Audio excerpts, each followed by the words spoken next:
Next item, please. Item B, approval of the minutes from the December 14, 2022 meeting. Entertain a motion to approve the minutes. Moved. Support. Any discussion, correction to the minutes? Hearing none, all in favor, say aye. Aye. Any opposed? Ayes have it. Next item. Item C, unfinished business. There is none. Moving to item D1 under new business, update on zoo operations by Dr. Haley Murphy, Robert Shoemaker, and Amanda Hanlon. Again, welcome. So great to see you. Can you help me with the microphone? Is the green light on at the bottom? All right, you're All set. All right, very good. Yes, okay, great. Welcome, Dr. Haley Murphy. As I stated, I don't think you've been in our Guardian building before, so glad to have you here Thank you. as you get to know the entire region. Yes, I love the building. So welcome to Wayne County, and we look forward to hearing your report today. I know there's so many exciting things going on at the zoo. Mari and I know personally because we're on the bigger board, but I know there's so much going on, and we welcome your update that you have for us today. I'll turn the floor over to you. All right, thank you so much. Yeah, we're just going to do a little snapshot of where we are and where we're going. So in 2023, our operating budget is $46.8 million. 25.5 million of that is in earned revenue, 15.1 million from this Tri-County millage and other public support, and 6.2 million from donations and in-kind support. DZS, this is a PowerPoint. I don't know if you want to pull it up for anybody that's calling in. DZS has budgeted for 269 full-time positions, with 252 are filled. So 94% filled, 17 vacant or on hold. Oh, there you go. DZS welcomed 1.23 million visitors in 2022 alone, and projected a minimum of 1.25 in 2023. So back to pre-pandemic levels almost. Approximately 168 million in direct annual economic benefit is provided to the region by the zoo activities. We're almost done with a 3-year strategic plan, which really outlines where we're going in the future. So we're really excited about that, a roadmap to operate by that really has some stretch goals in it. So hopefully by the next meeting, that'll be done and we can share that. Education and outreach, we have a fantastic education department. Approximately 25 educators develop and present programs for numerous audiences, all the way from nature tots, which is your 2- and 3-year-old toddlers, all the way, and preschoolers, all the way up to after school K through 12 youth. We also do a lot of college internships and even up to the veterinary level. So veterinary interns come in. We have an Explorers Club, which meets weekly. We do in-person after-school programming for middle school all the way through 11 sites and 3 different providers: Boys and Girls Club, Arab Community Center for Economic and Social Services, and American Institutional Management Systems. So we partner with these to do these after-school outreach programs for kids that need after-school care, where they are providing science and enrichment. Nocturnal Adventures is a great program that we run, partnering with local shelters such as COTS, MAC Development, and Haven, supporting women and families that are undergoing hardships, domestic violence, homelessness, and other major challenges. So we bring them to the zoo for a memorable evening. They get a meal, they get educational programming, they get plants, they plant their own plants, and they get to see the animals without the public there. So it's a nice private moment for these families that are under a lot of stress. Belle Isle Nature Center out on Belle Isle. We're very proud of this. We reopened it last September. Totally gutted, new renovation, beautiful urban center that features Detroit as the backdrop to all the habitats. So amazing, totally free. All of the programs, admission, everything we do out of Belle Isle is free. The school groups, we have more than 11,000 students coming to the zoo in a typical year. We do a lot of early childhood learning through there. I think it's important to point out we not only do things at the center and around Belle Isle, but we go into the city quite a bit, the staff from the Belle Isle Nature Center. We partner with the Downtown Boxing Gym, the Veterans Center, Brilliant Detroit, Wayne State. We host a lot of events at that center, both our own events and events for the community. So if you have an event you want to host, we just did a birding event. We do nature camps, canoeing. We have a great intern program through there, and some of those interns have gone on for careers in environmental sciences. So really an exciting program. Our conservation initiatives, we did a new strategic plan this year for our conservation strategy, and it includes a very large presence within this region through Resilient Landscapes program, which we're really looking at restoring pollinator and bird-friendly meadows. So looking at how Detroit can be environmentally friendly city, including green corridors and habitat restoration. Or some of those partners, so it's really kind of think of a think tank for the environment.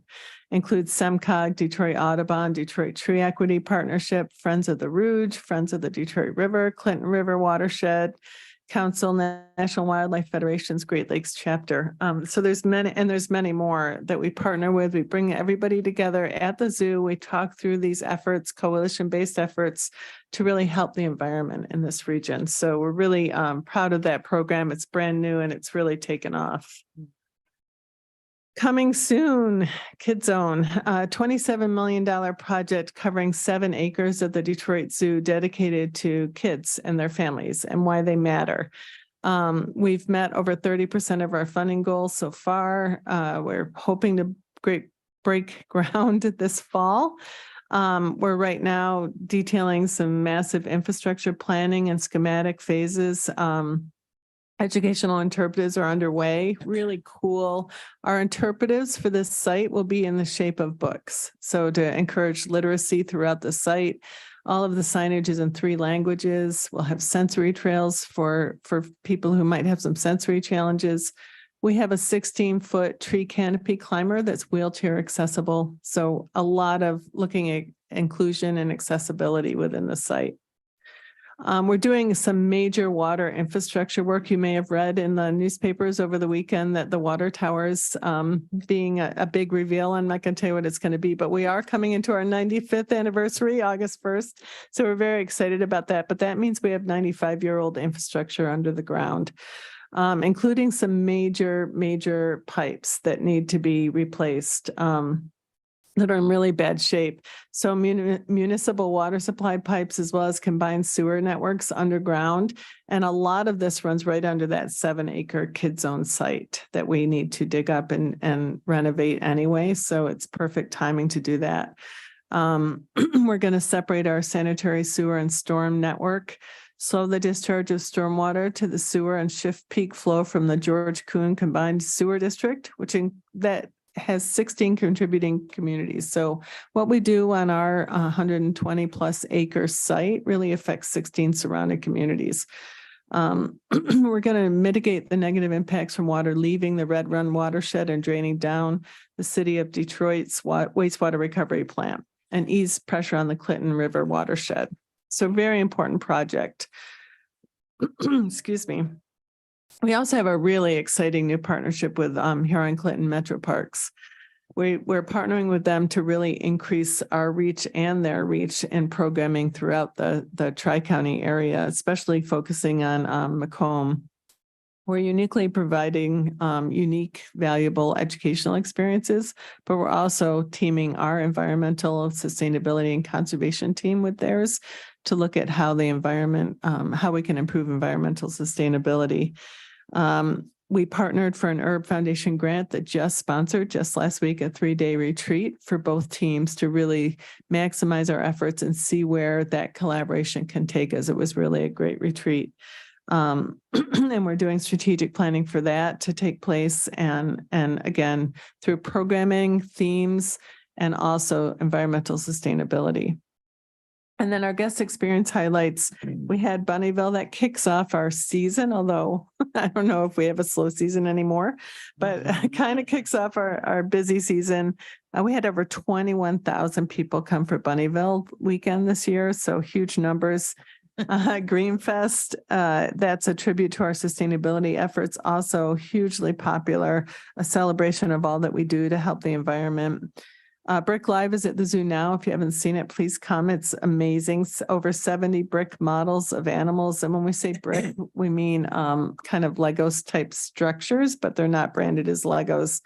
And then Sunset at the Zoo was Friday. It was a great fundraising gala. It's an amazing event. Really enjoyed it. Despite the rain, everybody had a great time. Very good. Yeah. Any questions on any of that? Thank you for that thorough report. I have a couple of questions. Going back to the infrastructure, I know there was some lobbying being done Mhm. at the state level to receive funds. Update on how any of that's going. Do you anticipate getting any of those state dollars for infrastructure? Thank you for your question. So we continue to work through our Lansing lobbyist GCSI and also a lot of our community partners to advocate for, we have an $18 million ask in for the water infrastructure issues and $7 million ask in for Kid Zone specifically. Okay. A lot of the water infrastructure issues we have are beneath Kid Zone. So within that $18 million ask, that would also help us to address a lot of the things that we need to do to get Kid Zone started. We've heard a lot of encouraging news from Lansing, especially from key leadership in the House, who's indicated that they're hearing a lot of advocacy from their colleagues Okay. to make this a priority. In particular, the Oakland County Caucus has been advocating very heavily for this. Of course, anything can happen. And so, while we are optimistic, we're very cautiously optimistic. It sounds like there's been a lot of back and forth this year being the first budget year for, a lot of the members and a lot of the committee chairs. So, there's been a lot of change and we're hopeful that we're going to be able to stay in the mix. Also hopeful that we'll know sooner than later. They're technically supposed to have a budget done by July 1st. We're hearing that that's running behind. But hopefully, not so behind that we won't have some better indication in another few weeks. Okay, very good. And if by some chance that does not happen, do we have a plan B as to how we'll fund? Yeah, if we don't get that ask, plan B is that we either delay or phase Kid Zone. Because such a big chunk of that money is underground sewer. Right. Yeah. The above ground stuff is almost the easier part, right? Yeah, right. And it's easier to fundraise, quite frainly. Nobody wants their name on a sewer pipe, unfortunately. So we're looking at, can we phase it around the infrastructure? Because we can't build on top of old infrastructure, but we need the money to address those pipes underneath the ground. Yeah, and I think we're also undertaking some analysis of what might we be able to do with a blend of funds from county, federal, and state if we have to push out and go again into next year. Okay, very good. Very good. Questions? Commissioner Rex? Thank you. I had a great time Friday night. It was really, Great. this is the first time I've been to that. It was Really? very nice. Yeah, I Great. really enjoyed it. I just have a question about the polar bears. I mean, I saw that two of them, and I really, from the newspaper, I didn't understand why they were moved out. Sure. So I'm just wondering. Sorry. Yeah. Well, so we cooperate in the AZA, which is the Association of Zoos and Aquariums cooperative breeding programs. And so all of the animals that are, especially endangered species, are managed regionally and nationally, genetics. And so those twins, the polar bear twins that we moved out, are sisters, and they're related to our breeding male and female. So they can't stay because they wouldn't be able to be cohabitating with their parents for very much longer. And they're genetically very valuable. So they were sent to another zoo, and eventually when they're sexually mature, they'll be bred to aid in the endangered species of polar bears are endangered species. And so we manage all of our endangered species through these national management plans, and it's all genetic management to maximize, the goal is to maximize that population within zoos and aquariums for the next 100 years to provide these kind of assurance populations. So if, God forbid, we lose them in the wild, we have an assurance population, and hopefully the environmental mitigation we're doing eventually can repopulate the wild population. Yeah, there's a lot of science behind what animal moves where.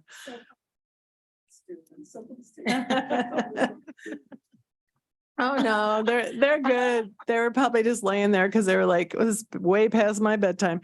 No, they're good. And in the wild, the cubs would have left by now. Yeah, so that it's very natural behavior for the cubs to migrate away and form their own families. So the male and female, the male left while the female raised them. He went to Toledo. He has some offspring there. And now he's back to hopefully generate more. Yeah. I'll tell the person who took the picture. They're okay. Yes, thank you.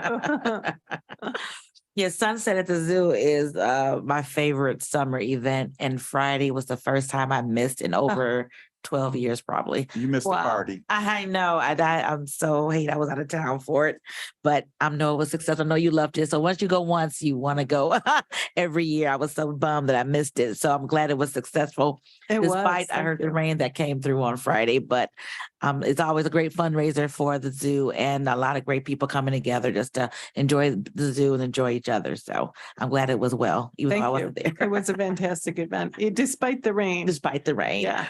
Mario? Yep. Question about the Belle Isle Nature Center. Just curious on how you're publicizing it and promoting it outside of the traditional forms of the public school systems. Yeah, so we do a lot of social around it, and we do a lot of partnering with DNR and the school systems. You mentioned that, but we do a lot of partnerships. Our staff there also presents actually nationally about urban nature centers. We're one of the, well, we are the only urban nature center on an island between two countries. So Yeah. it's a very unique place to be positioned. And we are very unique in that we do concentrate on urban nature. So the focus your backyard if you live in the city of Detroit. And that's very unique for nature centers. And so we partner locally, we do a lot of social media and website promotion. And then we also partner with DNR and these national organizations that look at the effect of the educational programming that we're doing. And we're really leading the way. A lot of the Nature Center director, Amy Green, gets asked for more presentations than she can give, actually. Yeah. One quick thing to add too, we've had some really positive conversations with various Detroit City Council members about kind of leveraging some of the district communications to be able to publicize the Nature Center more there as well. Yeah.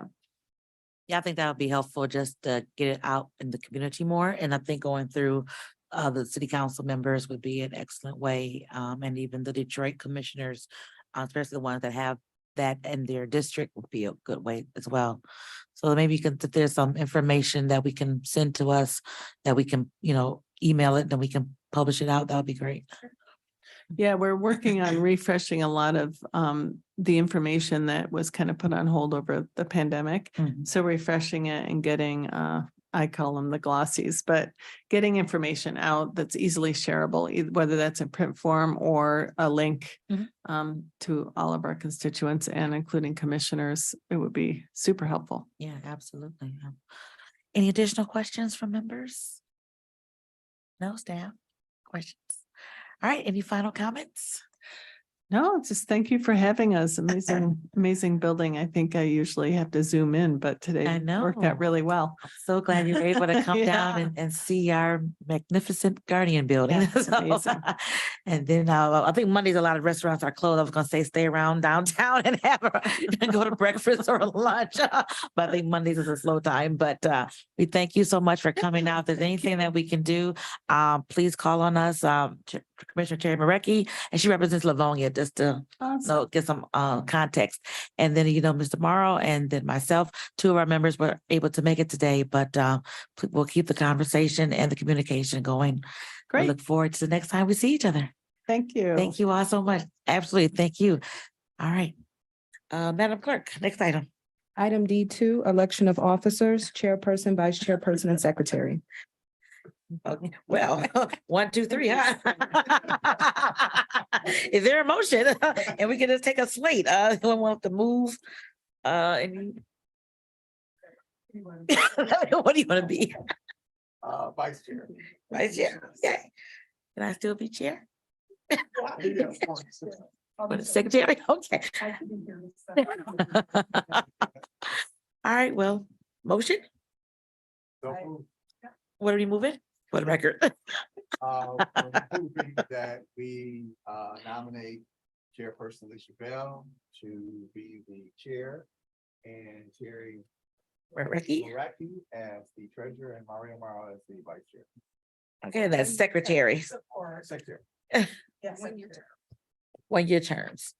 All right, the motion is for Alicia Bell to be the chair, Mario Morrow to be the vice chair, Chair Marecki to be the secretary. Any discussion on these items? Hearing none, all in favor say aye. Aye. Any opposed? None opposed? Congratulations to our officers. I guess you have to be here to get in office. All right, next up, we have our audit by Alan Young and Associates. Come to the table, sir. Good morning. And I will say that we love Dr. Murphy and what she's doing with the zoo. But the reason we're meeting today is to do this audit because we had to get it done by June 30th. So that is the main reason for our little meeting today. So introduce yourself, name and title for the record, sir. My name is Jan Kutsenkov. I'm a manager at Evans Young and Associates, the auditing firm. I want to thank you all for the opportunity.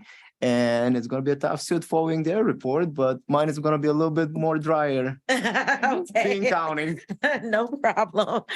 I don't know if they have a copy of the presentation online for those joining online. I believe you guys have a copy in front of Yes. you, right? Let's see. In the package. Is there a PowerPoint? Yes. So I'm not sure if that is in the package. Pam, did you get her email? Okay. Okay. All right. Well, we can continue into that. So Okay. go. Well, just to make things even more boring, I will start with some necessary disclosures and comments, communications. Our audit report states clearly the responsibilities of the management and the auditors. The financial statements are responsibility of the management, and our responsibility is to express an opinion that those financial statements are free of material misstatements. And without further ado, if you turn to page 4, we have issued unmodified opinion, which is the highest level of assurance that we can issue. Moving further, we have performed our audit of the financial statement as of December 31st, 2022, based on the generally accepted auditing standards. And our objective was to issue a reasonable, which is not an absolute assurance that the financial statements are free of material misstatements. On page 6, I'm going to go briefly over some required communications. We have achieved the objective set forth in our engagement letter. We have had full cooperation from the management. All the significant accounting policies are listed on page 2 of the financial statements. These financial accounting policies are neutral and consistent over the years, and we have had no disagreement with management. And lastly, to the best of our knowledge, management has not contacted another auditors or accounting firm to discuss audit matters. On the next page, I'm going to start talking about the numbers, which on page 7 are not many. That's due to the nature of the Zoological Authority. All the money that we receive from the county from the levy were transmitted to the zoo. So accordingly, there is no assets or liability or resulting net assets at the year end. On the next page, we can see how we arrived there. There was about $4.5 million of revenues collected through the tax levy, of which about $8,000 were spent on professional fees, and the remaining funds were transmitted to the zoo. which resulted in no change in the net position at year end. Further, I would like to mention that auditing standards required us to evaluate the internal controls as part of our risk assessment. We have not noticed any material misstatements or significant deficiency, and we're not communicating any. That does not mean that there isn't any that existed, and that would express an opinion on the internal control was not part of our scope. So there could be material misstatements or significant deficiencies that might exist.